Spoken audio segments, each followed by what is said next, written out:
तो hello everyone, welcome to math and science simplified. तो यहाँ पे आज जो है हम क्लास 11th का जो फर्स्ट टॉपिक होता है फिज़िक्स में, काइनेमेटिक्स स्टार्ट करने वाले हैं। तो काइनेमेटिक्स के लिए कुछ प्रिक्विजिट होते हैं, जैसे कि आपको बेसिक कैलकुलस पता होना चाहिए और बेसिक मैथमेटिक्स हल्की फुल्की पता होनी चाहिए। मतलब ट्रिगोनोमेट्रिक का कुछ कुछ होता है ना, जैसे छोटी मोटी आइडेंटिटीज़ होती है, वो पता होना चाहिए। और फिर बेसिक मैथमेटिक्स में जैसे डिफरेंशिएशन, इंटीग्रेशन, ये सब पता होना चाहिए। तो उससे अगर आपको वो पता है तो आप इजीली ये काइनेमेटिक्स सब आराम से समझ जाओगे। बहुत चीज़ें जो है हम डिस्कस करेंगे वो हो सकता है कि 9th में आप ऑलरेडी जानते रहेंगे, बट हाँ बहुत लोग भूल गए रहेंगे, तो हम वापस ये चीज़ डिस्कस करेंगे। तो काइनेमेटिक्स में 3-4 लेसन होते हैं, जैसे तोड़ तोड़ के पढ़े जाते हैं, जिसमें फर्स्ट जो है पहले यही पढ़ा जाता है, motion in a straight line. फिर होता है मोशन इन अ प्लेन, जिसमें प्रोजेक्टाइल मोशन वगैरह होता है। फिर उसके बाद रिलेटिव मोशन वगैरह पढ़ा जाता है। तो हम जो है पहले motion in a straight line देखते हैं। तो motion in a straight line देखने से पहले हमें जो है फर्स्ट एक बहुत ही इम्पॉर्टेंट टॉपिक के बारे में पता होना चाहिए, दैट इज़ रेफरेंस फ्रेम। अब रेफरेंस फ्रेम क्या होता है? रेफरेंस फ्रेम का हल्का फुल्का आइडिया हो सकता है आप में से बहुतों को होगा। रेफरेंस फ्रेम कोई ऐसी जगह होती है जहाँ से किसी भी बॉडी के मोशन को या उस बॉडी को सिंपली ऑब्जर्व किया जाए।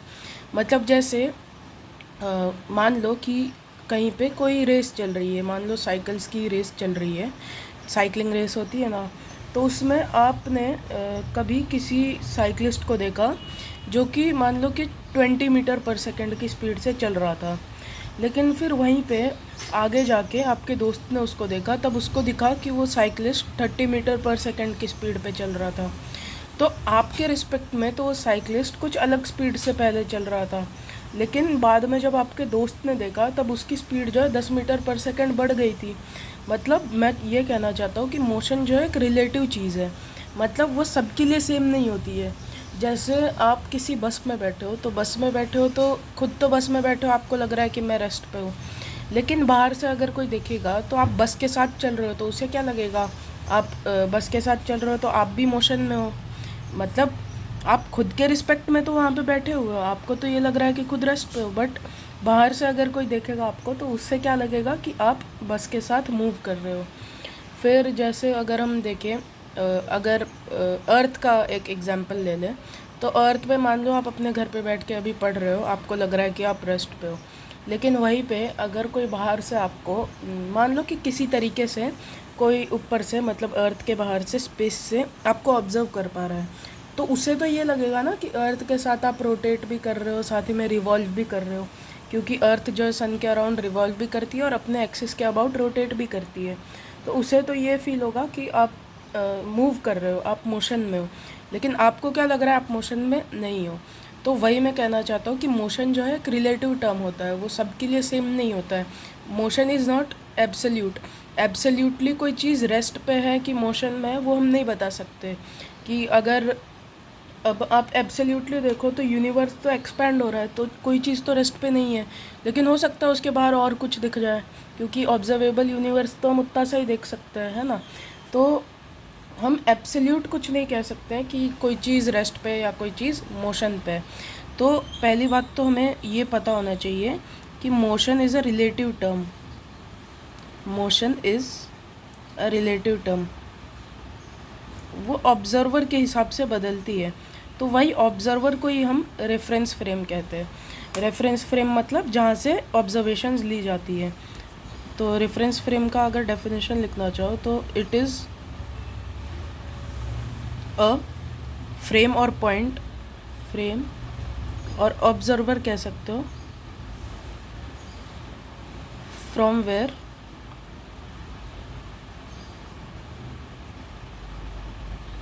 अ बॉडी इज ऑब्जर्व्ड। ये आ रहे हैं। तो रेफरेंस फ्रेम एक ऐसा फ्रेम होता है या कोई ऐसा पॉइंट होता है, जैसे अगर आप ही एक तरीके से रेफरेंस फ्रेम हो गए। जैसे आप कोई गाड़ी को मूव करते हुए देख रहे हो तो आप एक तरीके से उस गाड़ी के लिए रेफरेंस फ्रेम हो गए। तो और गाड़ी में समझो कोई बैठा है, तो वो भी एक तरीके से रेफरेंस फ्रेम हो गया। मतलब जहाँ से भी आप किसी बॉडी के मोशन के को ऑब्ज़र्व कर रहे हो उसे आप रेफरेंस फ्रेम कह सकते हो। यही मतलब सिंपली यही इसकी डेफिनेशन है। तो यही मैं कहना चाहता था, इसके थ्रू मैं ये बस बताना चाहता था कि मोशन जो है वो एक एब्सोल्यूट चीज़ नहीं है, वो रिलेटिव है। वो हर जगह के हिसाब से, हर ऑब्ज़र्वर के हिसाब से चेंज होती है। हो सकता है आपके लिए मोशन किसी का कुछ अलग तरीके से होता हो और दूसरे के लिए वो मोशन किसी का कुछ अलग तरीके से होता हो। तो ये हमें पता होना चाहिए कि मोशन एक एब्सोल्यूट टर्म नहीं है। तो अब अगर हम बेसिक काइनेमेटिक्स से स्टार्ट करें, इसमें जो टॉपिक्स होते हैं, तो इसमें जो फर्स्ट टॉपिक होता है वो तो होता है हमारा डिस्टेंस एंड डिस्प्लेसमेंट। तो डिस्टेंस एंड डिस्प्लेसमेंट का हल्का फुल्का तो आइडिया होगा, उससे पहले मैं एक चीज़ डिस्कस कर लेता हूँ। तो ये जो रेफरेंस फ्रेम होता है ना, वो भी दो टाइप के होते हैं। तो रेफरेंस फ्रेम दो टाइप के कौन से होते हैं? एक होता है इनर्शियल रेफरेंस फ्रेम और एक होता है नॉन इनर्शियल रेफरेंस फ्रेम। तो फर्स्ट जो होता है वो हमारा होता है इनर्शियल रेफरेंस फ्रेम। तो इनर्शियल रेफरेंस फ्रेम सिंपली एक ऐसा रेफरेंस फ्रेम होता है जो कि जिसकी वेलोसिटी जो है वो कांस्टेंट होती है। ज़ीरो हो या नॉन ज़ीरो हो उससे हमें मतलब नहीं है। यानी कि वो रेफरेंस फ्रेम जो है रेस्ट पे भी हो सकता है या एक कांस्टेंट वेलोसिटी के साथ मूव भी कर सकता है। मतलब उसमें कोई एक्सेलरेशन नहीं होना चाहिए। अगर एक्सेलरेशन हो गया तो वो हो जाता है नॉन इनर्शियल रेफरेंस फ्रेम। तो आप लिख सकते हो इसकी डेफिनेशन में, reference frame with a constant velocity, with a constant velocity, it can either be zero or non zero. Zero भी हो सकता है वो वेलोसिटी या नॉन ज़ीरो भी हो सकता है। जनरली जो है ज़ीरो ही होता है। ऐसे कांस्टेंट वेलोसिटी वाले रेफरेंस फ्रेम से हम ज़्यादातर चीज़ों को ऑब्जर्व नहीं कर सकते हैं। मतलब करते नहीं हैं, कर तो सकते ही हैं बट यूजुअली नहीं करते हैं। और फिर जो सेकंड होता है वो होता है नॉन इनर्शियल रेफरेंस फ्रेम। वैसे ये अगर हम अभी ना भी देखें, ये जो मोस्टली है इसका जो एप्लीकेशन आएगा नॉन इनर्शियल रेफरेंस फ्रेम का, वो न्यूटन्स लॉज ऑफ मोशन में यूज़ होता है, जिसमें हम स्यूडो फोर्स की बात करते हैं। तो वो सब अभी आपको नहीं जानना है, अभी बस इतना सा जान लो कि नॉन इनर्शियल रेफरेंस फ्रेम एक ऐसा रेफरेंस फ्रेम होता है जिसके पास एक्सेलरेशन होता है। एक्सेलरेशन मतलब उसकी वेलोसिटी जो है टाइम के साथ चेंज होती है। मतलब वो एक कांस्टेंट वेलोसिटी के साथ नहीं चलता है। कांस्टेंट वेलोसिटी मतलब कि मतलब समझो कोई बॉडी अगर 5 मीटर पर सेकंड से मूव करना स्टार्ट की, तो 5 मीटर पर सेकंड से ही बहुत देर तक चलती जा रही है। मतलब जब तक हम ऑब्ज़र्व कर रहे हैं, मान लो कि 3 सेकंड तक आप बॉडी को ऑब्ज़र्व कर रहे हो, तो 3 सेकंड तक 10 मीटर पर सेकंड की ही स्पीड से चल रही है और आप अपने ऑब्जर्वेशंस को वहीं पे स्टॉप कर दो मान लो। तो और वहीं पे कोई अलग सी बॉडी है जो कि पहले तो सेकंड में 5 मीटर पर सेकंड की स्पीड से चल रही थी, फिर वो दूसरे सेकंड में उसकी स्पीड बढ़ के 10 मीटर पर सेकंड हो गई। तो उसमें क्या आ गया? एक्सेलरेशन आ गया। मतलब उसकी वेलोसिटी जो है टाइम के साथ इंक्रीज़ कर गई। तो उसे हम कहते हैं नॉन इनर्शियल रेफरेंस फ्रेम। तो लिख सकते हो reference frame with an acceleration. मतलब या लिख सकते हो reference frame which does not have a constant velocity. तो ठीक है, इतना मैं मानता हूँ कि काइनेमेटिक्स के बेसिक फाउंडेशन के लिए काफ़ी होगा और प्रिक्विजिट तो मैंने बता दिया। ये लेक्चर के लिए तो वैसे आपको डिफरेंशिएशन इंटीग्रेशन नहीं आना चाहिए। आज मैं बस डिस्प्लेसमेंट, डिस्टेंस और कुछ बेसिक चीज़ें ही बात करने वाला हूँ। इंस्टेंटेनियस वेलोसिटी वगैरह की हम अगले लेक्चर में बात करेंगे। तो फर्स्ट जो हमारा है टॉपिक वो है डिस्टेंस एंड डिस्प्लेसमेंट। तो डिस्टेंस एंड डिस्प्लेसमेंट को मैं क्या करता हूँ, एक एग्जांपल के थ्रू समझाने की कोशिश करता हूँ। तो मान लो कि ये कोई पॉइंट है, ठीक है, ये कोई पॉइंट है, इससे कोई बॉय है, मान लो कोई सागर नाम का लड़का है, वो चलते चलते चलते चलते इस पॉइंट तक आया। उसका पाथ ये था, मतलब वो ऐसे चलते चलते चलते चलते गया और इस पॉइंट तक आया। मान लो कि ये कोई रोड था, इस रोड के थ्रू वो चलते चलते, मान लो ये पॉइंट ए था, ये पॉइंट बी है, तो ये ए पॉइंट से बी पॉइंट तक ऐसे पाथ को फॉलो करते हुए आया। तो ये जो पाथ है इसकी जो लेंथ होगी, पाथ लेंथ, उसको हम सिंपली डिस्टेंस कहते हैं। ठीक है। और वहीं पे अगर ये जो लड़का है ये पूरा पाथ कवर करने के बजाय यहाँ से एक स्ट्रेट लाइन बनाकर ऐसे सीधा चला जाता, ये स्ट्रेट लाइन थोड़ी गलत बन गई यहाँ पे, ये करता, मतलब मैं यहाँ पे बना देता हूँ वापस, वो पूरा ये जो उसने ऐसे ऐसे करके वो गया, ये करने की बजाय वो डायरेक्टली ऐसे अगर एक स्ट्रेट पाथ से चला जाता तो इस स्ट्रेट लाइन का जो लेंथ होगा उसे ही हम डिस्प्लेसमेंट कहते हैं।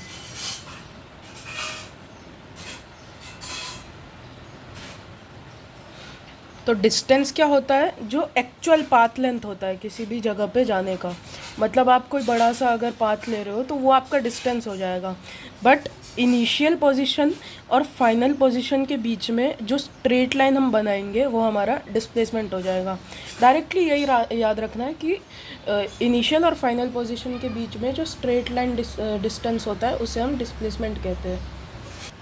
तो डिस्टेंस के लिए आप क्या लिख सकते हो, एक्चुअल पाथ लेंथ, मतलब जो भी पाथ उस बंदे ने चूज़ किया हो, अब पाथ जो भी चूज़ किया हो वो तो उसके ऊपर है, actual path length between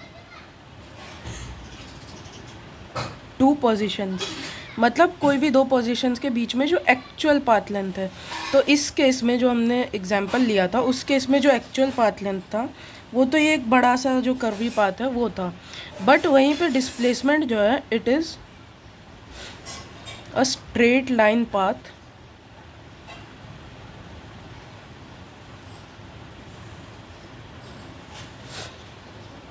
between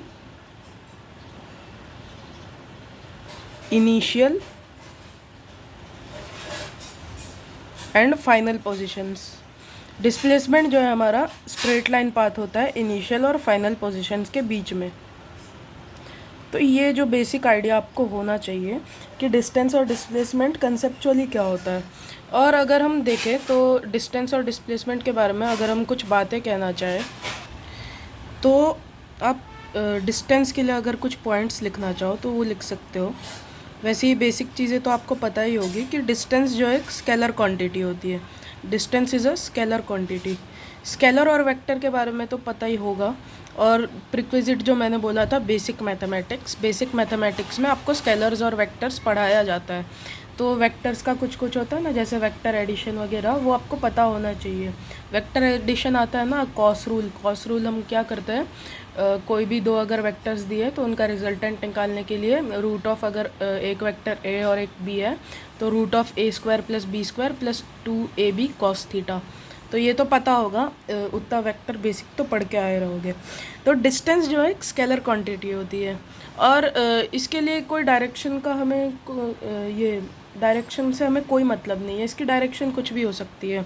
अब इसने ऐसे कोई पाथ लेंथ चुना तो हम इसका कुछ स्पेसिफिक डायरेक्शन जो है इसके लिए हम असाइन नहीं कर सकते। ये कैसे भी ऐसे चलते चलते गया है तो इसका डायरेक्शन हम अगर ना भी स्पेसिफाई करें तो चल जाएगा। लेकिन वहीं पे अगर हम डिस्प्लेसमेंट की बात करें तो उसके लिए हमें उसका डायरेक्शन बताना पड़ता है।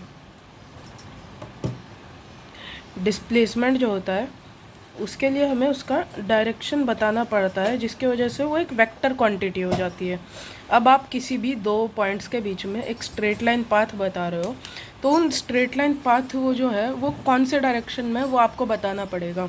जैसे ये है, ये एक स्ट्रेट लाइन पाथ है तो वो आप देख सकते हो हल्का सा नॉर्थ ईस्ट डायरेक्शन में है, तो वो मुझे स्पेसिफाई करना पड़ेगा और इसे एक वेक्टर की तरह दिखाना पड़ेगा। वेक्टर को हम पता है ना एक एरो और टेल से दिखाते हैं। ये जो टेल होता है ये इसका मैग्नीट्यूड दर्शाता है। ऐसे अगर वेक्टोरियल फॉर्म में देखें रिप्रेजेंटेशन जब करते हैं तब, तो ये जो टेल होता है ये इसका मैग्नीट्यूड दिखाता है और ये जो एरो होता है वो उसका डायरेक्शन दिखाता है। तो ये एरो कौन से डायरेक्शन में, नॉर्थ ईस्ट डायरेक्शन में, तो हम क्या कह सकते हैं इसका जो डिस्प्लेसमेंट हुआ है वो नॉर्थ ईस्ट डायरेक्शन में हुआ है। मैग्नीट्यूड हमें पता नहीं है, एग्जाम्पल के लिए हमें पता करने की ज़रूरत भी नहीं है, वो हम आगे देखेंगे क्या होता है क्या नहीं होता है। तो डिस्प्लेसमेंट जो होता है एक वेक्टर क्वान्टिटी होता है। डिस्टेंस के बारे में अगर हम कहें तो डिस्टेंस का यूनिट जो होता है वो आपको पता ही है, मीटर होता है। लेंथ में हम इससे हम मेजर करते हैं। तो लेंथ का जो एसआई यूनिट होता है वो क्या होता है, मीटर होता है। डिस्प्लेसमेंट का भी एसआई यूनिट मीटर ही होता है। और दोनों का सीजीएस यूनिट भी जो होता है, इनके यूनिट सेम है, डायमेंशंस भी सेम है। बस इनके बीच में जो सबसे बड़ा फ़र्क है वो यही है कि ये जो होता है एक्चुअल पाथ लेंथ होता है, और ये जो होता है ये स्ट्रेट लाइन पाथ होता है। और ये जो एक वेक्टर क्वांटिटी होती है ये एक स्केलर क्वांटिटी होती है। तो इसका एसआई यूनिट मीटर है, और इसका जो सीजीएस यूनिट है वो सेंटीमीटर है। इसका भी एसआई यूनिट मीटर है, और सीजीएस यूनिट जो है वो सेंटीमीटर है। इसकी डायमेंशंस जो है वो क्या होती है, आप समझ ही गए रहेंगे। डायमेंशन क्या होता है इसका, एल होता है। तो डायमेंशन के बारे में भी आपको पता होगा, यूनिट्स एंड डायमेंशंस पढ़ा होगा। तो डायमेंशंस के बारे में अगर नहीं भी पता है तो कोई बात नहीं, मैं बस स्पेसिफाई कर रहा हूँ, ये कोई इंपॉर्टेंट चीज़ नहीं है, बस बता रहा हूँ मैं। तो इनकी डायमेंशंस क्या होगी, लेंथ के लिए हम क्या लेते हैं, एल लेते हैं। तो इनका लेंथ में ही ये मेजर किए जाते हैं, तो एल, कैपिटल एल। तो इन दोनों की डायमेंशंस जो है वो कैपिटल एल है। वेक्टर क्वांटिटीज़ है, मीटर इनका एसआई यूनिट है, और सीजीएस यूनिट इनका सेंटीमीटर है। और एक और चीज़, 1 metre is equal to 10⁻² centimetre, ये पता ही है बचपन से। मतलब 1 मीटर जो है 100 सेंटीमीटर के इक्वल रहता है, तो उसे 10⁻² भी लिख सकते हो, या 1 सेंटीमीटर को 10⁻⁻² मीटर कह सकते हो, एक ही बात है। तो ठीक है, इतना तो समझ में आ गया होगा डिस्टेंस और डिस्प्लेसमेंट के बारे में। बेसिक चीज़ें जो है हमने जान ली है। तो डिस्टेंस और डिस्प्लेसमेंट से जो मोस्टली चीज़ें अब हमें आगे डिस्कस करनी है वो वेलोसिटी, स्पीड वगैरह है। तो वो हम क्या करेंगे, अगले लेक्चर में डिस्कस करेंगे। मैं ये काइनेमेटिक्स के लेक्चर जो है थोड़े छोटे ही रखना चाहूँगा, क्योंकि सिस्टम ऑफ पार्टिकल्स जो मैं अभी फ़िलहाल डिस्कस कर रहा था, उसके लेक्चर्स डिस्कस करते करते बहुत बड़े हो जाते थे। तो वो बड़े लेक्चर थोड़े बोरिंग हो जाते हैं मेरे हिसाब से। मुझे तो मतलब चल जाता है, बट बहुत लोगों को बोरिंग लगते हैं। तो इसलिए मैं ये लेक्चर्स छोटे ही रखना चाहूँगा। तो ये लेक्चर मैं आज यहीं तक रखता हूँ। हमने आज क्या क्या डिस्कस किया, रेफरेंस फ्रेम के बारे में हमने डिस्कस किया, बेसिक चीज़ें हमने जानी कि कैसे हम रिलेटिव होता है मोशन, ये हमने जाना। फिर inertial, non inertial reference frame के बारे में जाना, डिस्टेंस और डिस्प्लेसमेंट के बारे में बेसिक चीज़ें हमने पढ़ी। तो आगे जो है नेक्स्ट लेक्चर में हम और थोड़ा इसे एलोब्रेट करेंगे, और वेलोसिटी के बारे में जानेंगे, इंस्टेंटेनियस वेलोसिटी, इंस्टेंटेनियस स्पीड वगैरह। तो उसके लिए कल हम देखेंगे क्या करना है। तो आज का लेक्चर मैं यही तक रखना चाहूँगा। बाय।